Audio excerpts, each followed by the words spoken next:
Good morning, afternoon, Kirk. How are you doing? I'm doing well, Sheldon. How about yourself? Doing good. Just got in from snow blowing the driveway. We've got a pretty good snow going on here. It'll probably Yeah. be a 3 snowblower day. Where Oh boy. yeah, it's Well, I beautiful. I like to where I live. I live out in the country, so I can just save up all my snow blowing most of the time to one big blow, usually the next day, Mm. unless I'm expecting somebody.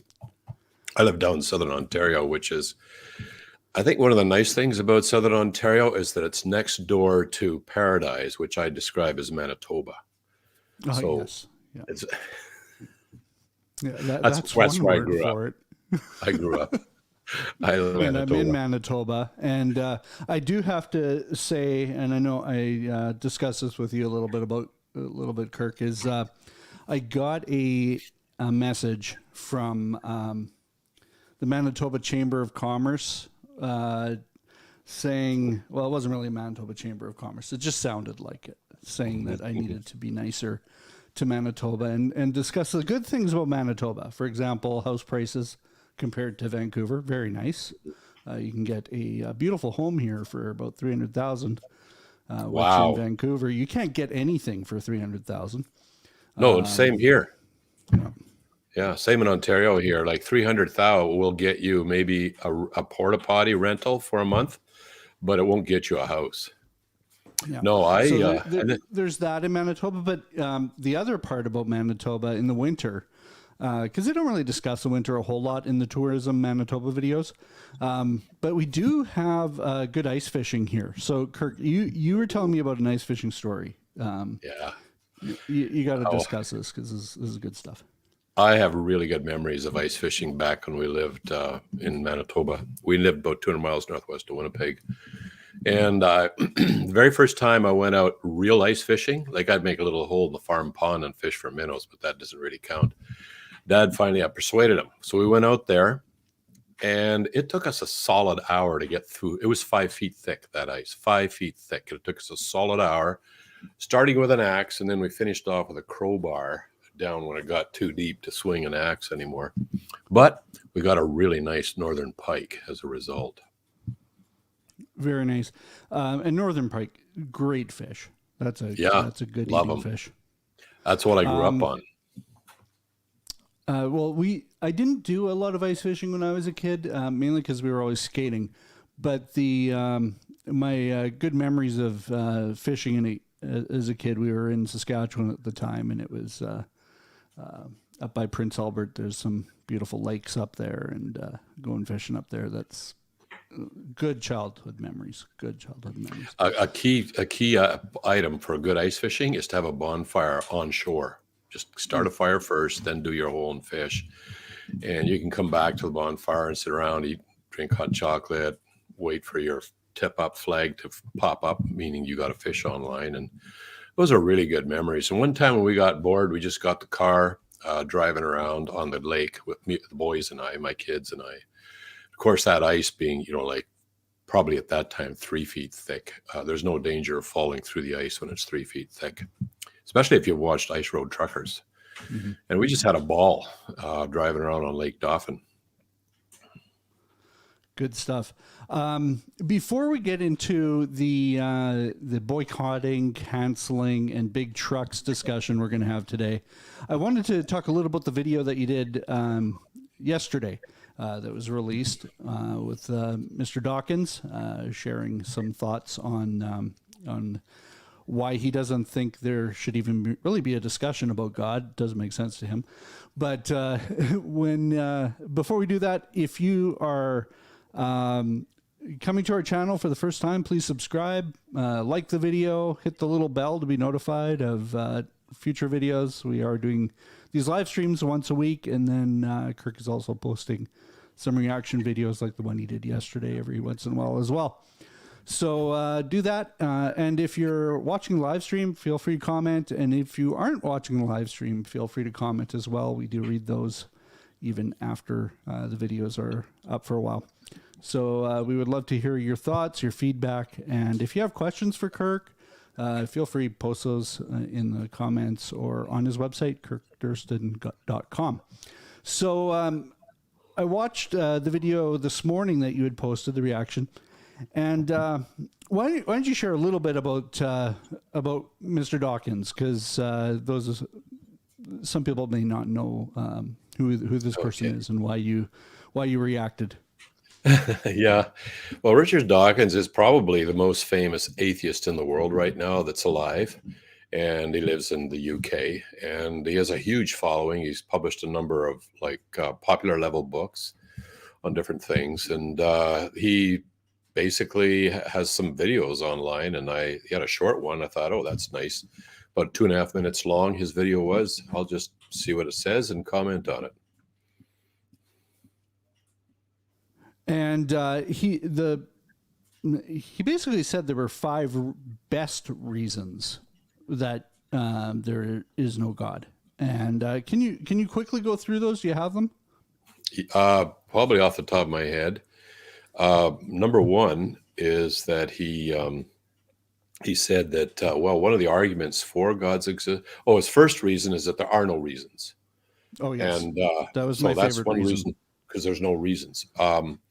But my response was that he should just check out first-year philosophy courses on his own university there, and what he'll find is that usually for most first-year courses, there's a section of the course that deals with arguments for the existence of God. Now, whether they're compelling or not is a different issue, but there are arguments for the existence of God, and those constitute reasons. So it's quite simply, it's false when he says there are no reasons to believe in God. And then he says it's the onus on the theist to provide reasons. And there are reasons. The theist has provided reasons. Even on an academic level, there are reasons. And so actually, once you have reasons on the table or arguments, and once you have some sort of evidence, just how good it is up for discussion, then the onus is actually on the atheist to explain why he would deny the existence of God despite the reasons or the evidence. And then he went on to, life seems to be designed. And most people admit that, whether they're atheist biologists or theist biologists, they says it looks designed. But then he says that Darwin explained why we have this design there. And that's, I hear that a lot. Like, oh, okay, Darwin explained how come life looks so highly designed. But a scientific, an explanation that cannot be scientifically tested and reproduced is really a creative story. Maybe a science fiction story, but it's a creative story. We got to be sure not to call it science. And in this case, Charles Darwin presented a series of creative stories and scenarios and observations, which all work beautifully when it comes to evolving or variation within existing life forms, where natural selection is very good at fine-tuning. But when we test it as far as vertical evolution, and we define vertical evolution as producing novel life forms, moving upwards, maybe more, say, moving from a sponge to something more complex. Well, it actually completely is, we fail. We fail. When we try and test it, try and reproduce that, we cannot reproduce vertical evolution. And as just interrupt, Kirk. Yeah. You're not saying this because you read it in a book somewhere. You've got a little bit of schooling around this idea. Yeah. What's your PhD in? Well, it was in biophysics, and I specialized in information coded in biopolymers, functional information, like it coded in proteins, DNA, RNA. And so the question is, if you want, say, Darwinian processes to produce all the life forms we have on Earth today, that all reduces down to the question, well, can Darwinian processes produce this extremely high level of digital information that we see required in the DNA? And we can test that either computationally by building computational models and running them and seeing what happens, or we can just go into nature and accelerate. We remove the luck factor so we can greatly accelerate the process of evolution to see if it just keeps on going, or do we hit a wall? And in every case, we hit a wall. And the wall, now we understand what that is. Basically, horizontal evolution, or more accurately, variation, controlled by natural selection or driven by it, and random genetic drift and so forth, that only modifies the existing information. The quantum leap to code for a completely novel functional gene is vastly beyond even our universe's capability of producing, which I can demonstrate. Well, I just think of, let's just say hypothetically, there was something that happened a few years ago that maybe was created in a laboratory somewhere, or just got out naturally. We don't know. Let's just say it's a hypothetical. So let's just say it's in a lab. So somebody designed it or did some work on it around how do we make this thing work better than it is right now? How do we make it more potent? Whatever the word is, I don't know. But like hypothetically, let's just say it got out and then the variants happen. Do we know of any situation where the variants ever get more complicated and better? Like Okay, better is the key word here, because like when you have a gene with digital information, it's like a sentence that somebody says. They might say, "I would like to order a hamburger from the restaurant down the street." Now, we all know there's a ton of different ways you could say that, and some of those ways are better than others, but all of them basically are dependent on alphabet characters or symbols and so forth. So what mutation does, is it changes the symbols. It changes the alphabet characters. And most of the time, it just goes in the direction of nonsense. Like if I randomly changed a few alphabet characters in a sentence that you made, it's not likely I would improve the sentence, unless you are really bad. But it's not likely I would improve the sentence. More likely, it would degenerate the meaning of the sentence. And that's exactly what we see in nature. But occasionally, you can get a mutation that might actually help it survive in some way. But all you've done is change the information slightly, change it on a horizontal level. And when you're measuring the information for a gene, you're not just looking at one sentence, you're looking at the whole pile. And that whole pile includes all the possible mutations, including the ones that might work slightly better, slightly worse. And so when you're measuring that, you can get a mutation that'll enhance the particular function of that protein a little bit. Like hypothetically, it might make it more able to produce itself. Yeah, maybe it can replicate faster. Like, for example, maybe we've noticed that certain times a virus, after a number of mutations, is able to replicate faster, but it's still the same protein. It's just found a better combination within a very tightly constrained selection of combinations that actually work. But if you step outside of that, you get like an ocean of non-functional sequence space. And that ocean is so huge that if you want to find a new gene somewhere, we're not talking about a new variation, but a whole new gene, it will never happen on average for the average gene anywhere in the universe, actually. Now, can it be created? A new gene be created in a lab somewhere by people that have skill in design, those kind of things? Yeah, by actually looking at biological genes, we've been able to create artificial genes, which then produce artificial proteins, but they're very simple. Like, we have a ton to learn in how to do this. Basically, it's like somebody who's just learned to read, taking out a volume by Charles Dickens, and they don't really have the skill to write that way. But by studying certain things about Charles Dickens, you can mimic certain things. You might copy certain phrases and copy a sentence here or whatever. And that's basically where we're at now. We're learning the rules of functional proteins. And so we're actually plagiarizing. Or maybe, to be more charitable, we're reverse engineering. A superintelligence has designed the genetic information that codes for a particular three-dimensional protein. Now we have to figure out what rules that superintelligence has created to do what it does, to fold properly and be functional. That's where we're at now. And as we learn those rules, we can start making our own artificial proteins, but they're really quite simple. It's like we're just learning to write letters right now by looking at a masterpiece over there. So he talks about a few other questions. He brings up personal experience, first cause, and then Pascal's wager. We don't need to go into this video. You did a pretty good job discussing some responses in your previous video, so I highly recommend everybody goes and watches that. But he made this comment, and I think it would be fun to play around with this a little bit. He said, a universe with a God would be a very different kind of universe than one without. He didn't really go into that very much. Yeah. Has he gone into that conversation with himself in any of his books that you know of? I haven't read any of his stuff. So, well, there are a few famous quotes that expand on that statement that he made, and I can't quote it verbatim, but the bottom line or the general gist of the quote is that we see a lot of horrific things in this world. Things which we would not expect if actually there is a perfectly good God out there.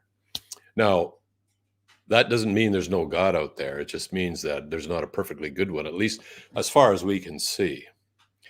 And so that's probably what he's talking about, is that it'd be a very different one. But as a philosopher who's looked into this a lot more than Dawkins has, there's a ton of differences between a universe where there was no God. First of all, you wouldn't get a universe. You wouldn't get nature itself, because nature had a beginning. And just as a woman cannot give birth to herself, so you cannot have a natural explanation for the origin of natural explanations. You've got to have something that's not natural. So there, right off the bat, you're not going to get a universe, anything at all. You just have absolutely nothing. No nature, that is. There'll be no nature. And let's say you did get a universe. Let's say, a miracle occurs, a miracle, magic. And you get a universe. Well, it's like dumping out a pile of dirt on the floor and expecting to get anything other than a pile of dirt on the floor. Like you would have, where would the laws of physics come from, for example? Like, would you get those by magic too? And then what about how the universe is going to work? Like there seems to be, especially when life is concerned, life is the most designed thing we have seen in the universe, other than the universe itself. The universe itself, most of the time, it wouldn't even be capable of supporting life. Just a random pile of stuff dumped out. And in fact, who was it? Roger Penrose, a colleague of Stephen Hawking, crunched some numbers on this. And he says, the chance of getting, if you took all the possible universes capable of supporting life and compared that with all the possible universes where it doesn't matter whether they support life or not, if you had to land in that tiny subset of universes that are capable of supporting life, it'd be about 1 chance in 10 raised to the 10 raised to the, boy, I can't remember what the final number is, like 127th power, some ridiculous number. It's not going to happen.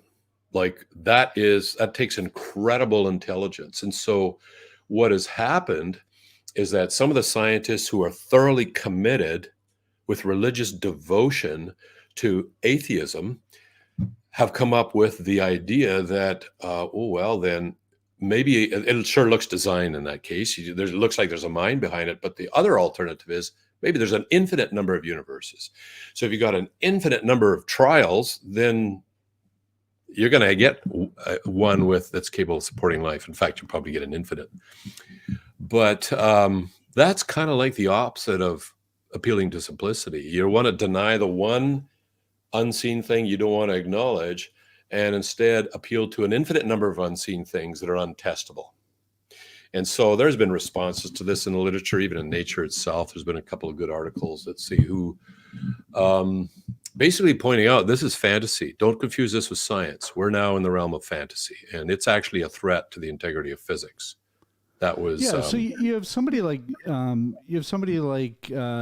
Charles Darwin, who really wants to find another reason for our existence and for how nature has happened.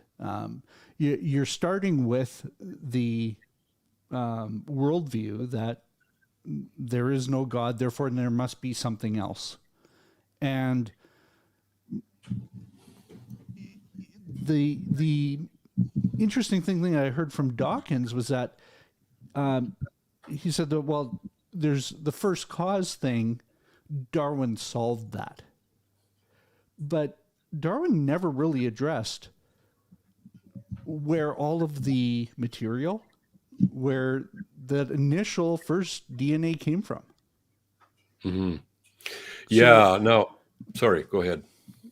So are we at a point where the only thing you can really hope for is a theory if you don't believe there's a God? Because there's no way you can scientifically prove anything at this point, is there? You mean regarding how did it all get started? Yeah. Yeah, okay. Like, I don't know 100%. People argue about what Charles Darwin actually believed when it came to the existence of God, and it's logically possible. And I know people who believe that, who believe both in the existence of God and that life is a result of some Darwinian process. So they're not logically incompatible. It is an option. Then you have to look at science and say, well, is this going to happen without a mind behind it? Now, if a mind is behind evolution, then it's not really evolution as it commonly understood in the textbooks. Now it's being directed by an intelligent agent.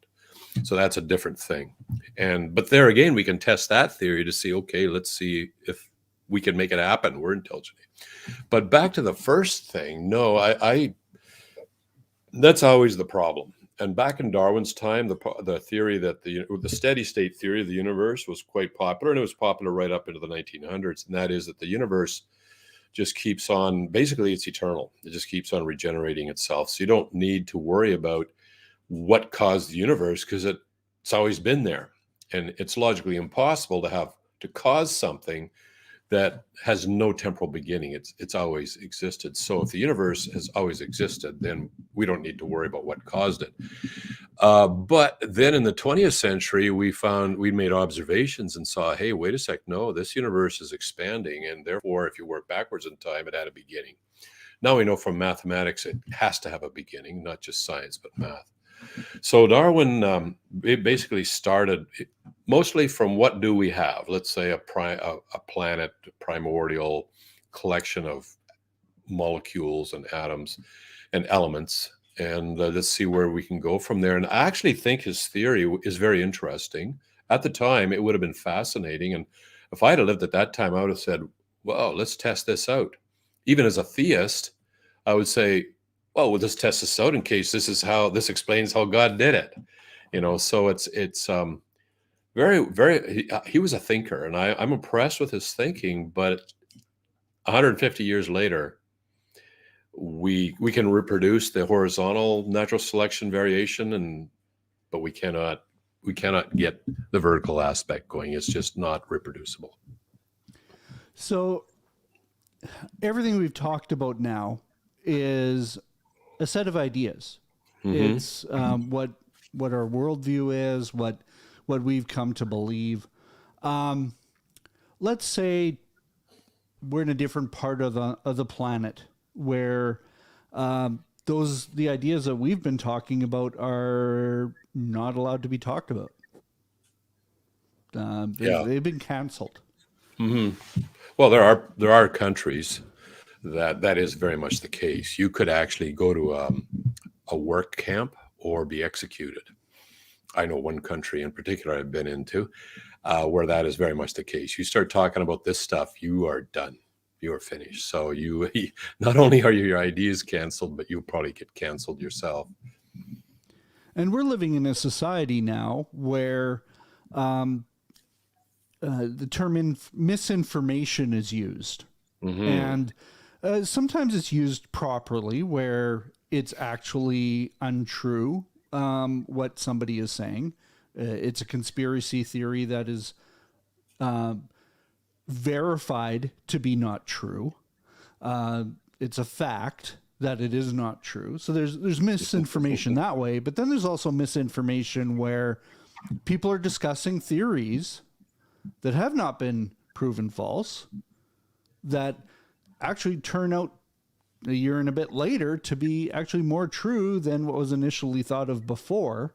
Now, we can't mention any of those because we will literally get canceled from We'll YouTube. get canceled. So instead of getting into that kind of discussion around like real examples, let's use some hypotheticals. Let's say, for example, we believe that there are fairies. Okay. Dawkins used the term fairies. So we believe there are fairies. The world does not believe there are fairies.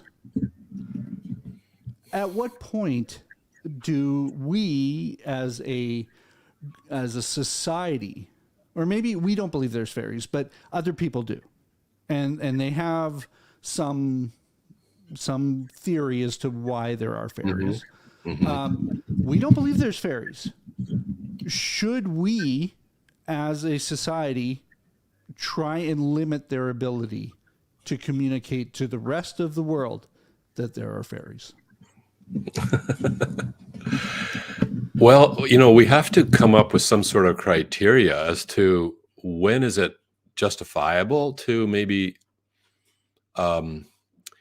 limit people's discussion of something or statements of discussing, and when should we allow it? Now, you might be surprised to know, Sheldon, that I have actually met a very intelligent, well-educated woman who believes, or seems to believe, in fairies and what do you call it, gnomes, and I guess gnomes. No, Trolls? I don't know if trolls are included or not. But we were sitting one day and we were just enjoying a snack, a group of us, and the subject came up, and she actually believes these things. Now, she's from another country in Western Europe. There's some countries over there, and those are taken much more seriously than here. And what was my response, to suddenly, okay, everybody, conversation's over. She just said some stuff we don't agree. No, I was fascinated by what she had to say. I want to hear what her reasons were. I want to hear why she thought that. And it was fascinating. And I think in general, that there's no good reason at all. And that's one of the things that we have to keep in mind. Now, what if she had said, or what if somebody else came along and said, I think, and they said they took a view or position that is actually morally repugnant. And the problem with censoring that person or creating a situation where that's all, we throw a mat over it, so they're talking amongst themselves under the mat, but they don't go public, is that we don't know what's going on under the mat. And I've always appreciated honesty. I like to know what people really do think. And if we have somebody over here who's thinking like some morally repugnant theory, or let's say thinks, for example, kiddie porn, I can probably mention that. I don't know if I can. Maybe I just got canceled. But Yeah, if they think that's got good, canceled, but yeah, if they think that's good, then I'd like to know about that. And I think the authorities would like to know about it. We'd all like to know about that, because now we have identified where the problem is. And they might be saying their things, but there's another issue too in canceling people. And that is, let's say I wanted to come up with arguments against the existence of fairies. And, but I haven't listened to that other person. So I don't even know what the evidence is. I don't know what their arguments are. So anything I come up with is basically, probably going to be a straw man, as they say. It's going to be a pretty lame, maybe a cartoon version of people who believe in fairies. So I think if we want to be able to respond in an intellectual and a solid way and a rational way, we need to be able to know what the arguments are. We need to be able to engage those arguments. So I have actually been involved in around 80 plus or minus formal debates on university campuses and different places, where I formally debate people who I totally disagree with on some particular proposition. But in the course of the debate, I find it so enriching intellectually. You get to understand the other side. The audience gets to understand both sides, and then they can draw their own conclusions. And at the end of the day, when you try and force conclusions on people, it really doesn't end well. You're going down a dark road there. So why is that? is it or I guess what comes first, power or the need to cancel? Because like we know that with when there's an authoritarian regime, um, there's a desire to quench all thought outside of what that regime says. But does the power come first or the canceling? That's a tough question because it can. I think it can be either. Like people who want power might want to muzzle or censor those people who they might feel are voicing arguments or statements that threaten that power. But then, as you mentioned, once you have achieved a level of power, they might want to keep that power from being threatened by muzzling or censoring those people, those same people. I think there's more to it than just power, though. I think our culture today really wants. There's this idea that nobody has the right to say things that offend me. There's Mm. that very much. There's a proposition there. They might not voice it, but that seems to be the case. And it might go further. Nobody has the right to say anything that'll offend anybody. And you might say, well, that's ridiculous. But if you think about it for a second, underneath that is another desire. And I think it's a good desire. The desire, let's all get along together. Mm. And that's a good desire. We can applaud that. But then it's the methodology of how let's all get along together. And we're going to all get along together by nobody's allowed to say anything that's going to offend anybody. And we'll all have to affirm everyone and whatever they say. In reality, there's going to be people who actually disagree, and they're going to feel marginalized, silenced, and that is not actually producing a cohesive, let's all get along together type of society. It's an artificial type of let's all get along together, and it has to be enforced through censoring. We're seeing a lot of that right now. It has to be enforced. Or even at a government level, it'll have to be enforced. And there's some countries today that monitor their civilians with an enormous number of street cameras and computers constantly taking in the information and so forth. And if you step out of line, you lose points and there's restrictions. And if you really step out of line, you might disappear. But that has to be enforced. And so the desire is a good one. Let's all get along together. But the methodology is flawed, and it fails to account for human nature and what happens when you have to stomp on somebody if you're going to take that route. Better to say, well, let's all mutually understand one another. And I found in my own life, there'll be somebody who says stuff and oh man, I am not happy with that person. But I have found time and time and time again that if I will sit down with that person over coffee, say, I'd like to hear more. Like, why do you say the things you're saying? And wow, I come away with a deeper understanding of the person, more compassion. And that is the way to start getting along with one another, is to allow one another to voice what you think, discuss, and so forth.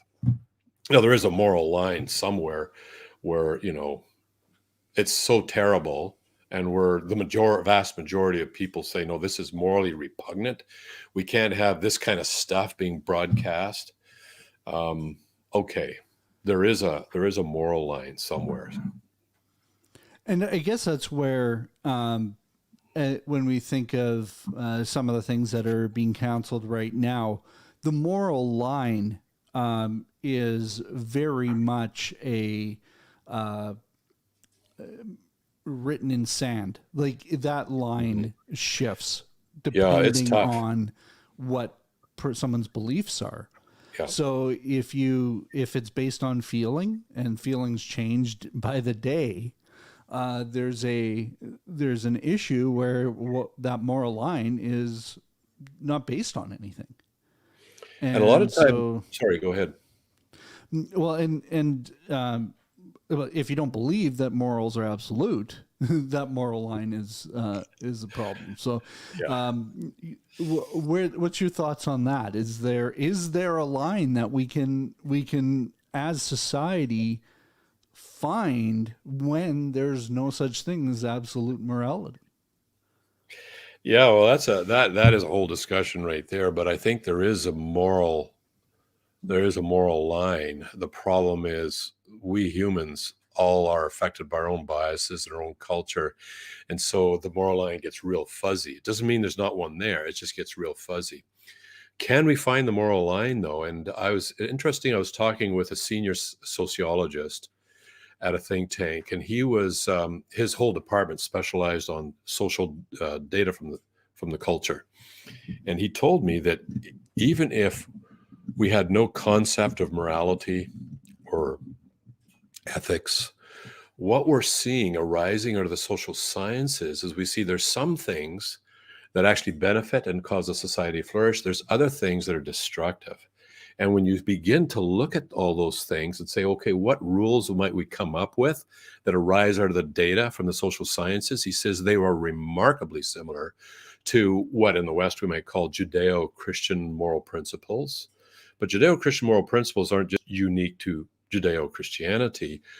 There's other cultures around the world that have very similar principles that we might just call traditional morality. And what we're seeing is, well, there is a moral line out there.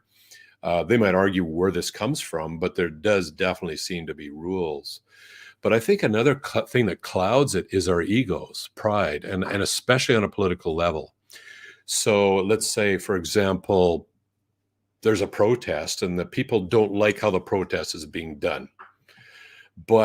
And then they just react to that. But the real question is, what's the underlying point that they're trying to get forward? They might be right about that.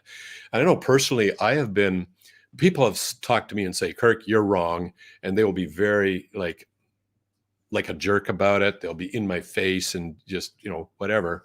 I don't like the way they're delivering their idea, but there have been times where, okay, but I think he's right. I think he's right. And so that's where ego can get in the way. And that also causes confusion as to where this moral line is, because there's a moral line, there's an ego line. And the ego line is usually definitely off the moral line. And some person, say a political leader, would be willing, for the sake of his own ego and not wanting to back down, to take his entire country down with him if his ego is getting in the way. And so this is part of that would never happen though, Kirk. That never happens. Well, I'm not going to even hazard a guess as to where that might occur. But the point is not to point fingers here. I think really the point is to say, does my ego get in the way in what I want to censor and what I want to create misinformation on? And misinformation, it's seldom the case that just one side is perfectly pure and honest and the other side is just loaded with misinformation. That is very unlikely. Most of the time you'll see misinformation on both sides, but often one side will be a lot more guilty than the other side. So the other side might say, well, I don't like this protest, but what we're going to do is we're going to portray it as something morally repugnant or really unacceptable, disgusting. We'll portray it that way. And then a whole massive misinformation is promoted through the media and so forth to do that. In the meantime, there might be misinformation on the other side too. And you'll get videos and, oh, actually, that video is not from this particular protest. That was used in another, that sort of thing. So the problem we all face is sifting through the information to see what corresponds to reality and what doesn't. And the problem with that is we live in echo chambers. If you're in social media, an echo chamber is, you're in this group and you're in that group because you agree mostly with everybody that's saying stuff. And so everything you get is just reinforcing your beliefs. That group over there, totally different. And you talk to that person, you say, like, what planet did they come from? Like, they're so wrong, but you haven't taken the time to see what kind of information they're getting from their echo chamber. And that's a serious problem, the problem of echo chambers in today's culture. Mm-hmm. And like, I follow a lot of people on Twitter, and I intentionally follow a lot of people that I do not agree with. And they would probably cancel me if they followed me in the first place. So some of them do. I don't post a lot on Twitter, and if I do, I'm mainly just reacting and trying to be funny. But I think it's really important that we as Christians follow people we don't agree with and interact with them in a way that we can show that we actually care about them as people. It's very easy on Absolutely. social media to just look at the person's profile picture of them as a cat or Mhm. whatever and say this person isn't real, therefore I can do whatever I want. When I'm interacting with people, I actually want to learn more about them. I want to listen to them. I want to hear why do they believe that? What in their past has caused them to have that worldview? Because they usually have a reason to believe that. Mhm. And until you can find out some of that, you're just never going to have a conversation that you might even be able to change their mind around, Yeah. or have your mind adjusted a little bit because maybe you were Mhm. a little bit too staunchly Yeah. focused on one thing that isn't quite correct, and so Yeah. Maybe your echo chamber is filtering out some good information. mhm. And the other thing is with regard to hearing out the other person, it is extremely important for me. For example, there are certain areas that I'm interested in, that I write in, that I speak on. Most of my reading has been on people that I disagree with. I want to know what their problem is with what I'm defending. I want to know that. And if we just like wear blinders or blinkers so we don't see anything except what we agree with, when you stand up in a public forum and start defending that, you're going to get hammered. You're going to get blindsided by stuff you didn't even know about. So you really do need to know what the other side has to say. And the other thing you said, it's kind of respect. And we are as like Jesus said, for example, love your neighbor as yourself, and that includes treating not just the neighbors that you like and say things that you agree with, but what about the ones you disagree with? Can you sit down with them and hear them out? And that is a I may not respect the idea that they have, especially if it's kind of morally repugnant, but I have to respect the person, and I respect the person by hearing them out, asking questions, trying to understand. And as you said, there's always a backstory. And I can think of some of the most heinous people I have met in this life, murderers, people who have committed terrible crimes. And I look at them, I used to look at them and say, that person is disgusting. But as I got to know some of these people, like for example, I got to know one guy who'd done time for murder. Wow, what a backstory. And all of a sudden, you start having compassion. Like, what would I be like if I had grown up in his shoes? That's the next sobering thought. And once we have compassion for one another, then we can actually engage with one another, and we're not censoring each other and canceling each other. Cancel is a modern day form of murder. It's maybe not killing the physical body, but it's kind of making the person disappear. It's what happens in some of those countries where what you say is tightly controlled. Well, we've seen over the last week there's a lot of this trying to uh, happen. Certain groups on both sides, left Mhm. and right, are trying to cancel each other, and it's quite interesting seeing how the actual ideas that are being talked about are ignored, Yeah. and it's a word or a just a blanket statement like misinformation that is Hmm. thrown around, and it's the old call somebody the R word because that will cancel them, and Hmm. eventually that word doesn't mean anything anymore because it's Yeah. been overused, it's been It's diluted to the point it's just another insult now. yeah. The And scope of what it means has become so broad. It's just, and that is another way of misinformation. Is when, let's say, you have 50,000 people uh, upset about something, and let's say the media finds that, oh, there's a one person over here and there's another person over there. You might have a total of say three or four, and that makes national news coverage. And the idea here is that this person here represents the 50,000 over here, and that's a form of misinformation. But in the end, we all have to step back and say, okay, I don't, whether or not you agree with what's happening over there, whatever protest it might be, what is it about? Like, what is the underlying problem that they want to address? And I find that a lot of protests, that I don't at all like. They're like some protests I've seen in other countries where they're looting stores and burning police cruisers and so forth. I don't agree with the method of protest there. But when you find out what the underlying issue is, well, I got a lot of sympathy for the underlying issue here. They just need to maybe tweak their protest to be not so off-putting to so many people, and focus the thing on the underlying issue.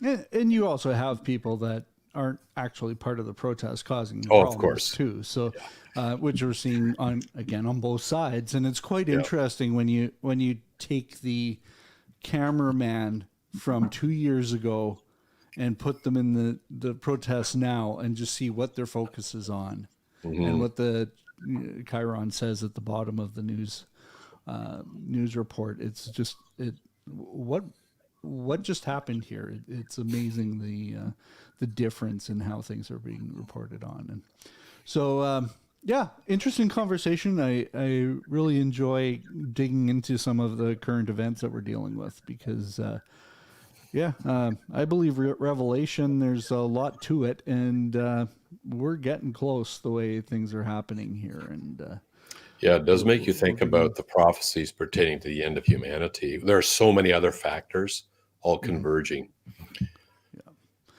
Awesome. Well, we will talk to you again next week. Unless there's anything else you wanted to talk about today? No, I think this is a good spot to take a pause, and we'll see what happens next week. Sounds good. Well, probably nothing. I don't know. I'm afraid to look at the news each morning when I get up. I just sort of brace myself and put the news on here, and is it safe to read? I'm afraid, and that's sad when we live in a culture where a lot of people no longer trust the government. They don't trust the media. They don't trust each other. But yet at the same time, I want to keep informed of what's going on. So it's kind of like, you check it out. Yeah. Everything is converging. And I know the meme of the dumpster on fire flowing down the river is a pretty good metaphor for today. But the nice thing is, as Christians, we do believe that God is in control. He's not surprised by any of it. Mm-hmm. Any of it. Yeah. And the people that are in charge, he put them there. Mm-hmm. And there's nothing we could do about that. Except pray. But again, he put them there. And remember for the next election. Yeah. Yeah, no, awesome. Sheldon, you've raised a really good point, though, and that is we can tend to put our faith in people or people's organizations or even a protest. We can put our faith in that rather than our faith in God. So my prayer in all the stuff that's going on is, I don't know what your plan is, God. I do not know. But I ask that you would preside over this and over our government and our last media, that you would steer this in the direction that you want it to go. And like you say, none of this is, but we are told thousands of years ago, actually, that it's going to be a dumpster fire towards the end in every case. I mean, all these different converging financial markets, moral free fall, threats of war and outbreaks of plagues and so forth. It's all going to converge, and it will be a dumpster fire. And so I take actually comfort in knowing that, hey, this isn't taking God by surprise. He knew it's coming. He told us 2,000 years ago it would, and even before then. So now I just got to pray that basically the Lord's Prayer, your kingdom come, your will be done on earth as it is in heaven. And just watch what happens. Yeah, I was reading 2 Thessalonians 2 today about the man of lawlessness. And the comforting thing is, even in the midst of Antichrist and all those things that are still to come, it does say, and you know what's restraining him now? So that he may be revealed in his time. For the mystery of lawlessness is already at work. Only he who now restrains it will do so until he is out of the way. And it's God's timing. It's not our timing. Yeah. It's totally God's timing. And we are in for, he told us ahead of time, we might be in for a rough ride here towards the end. And none of us like rough rides. I certainly don't. But it's at least good to know it has a good ending. after Armageddon, that is, but it has a good ending. All right. Well, on that, okay, the dumpster fire down the river, but in the distance, there's a glimpse of heaven, which is where our hope is. So, all right. Well, we will talk to you next week again. We'll see you later. Bye for now.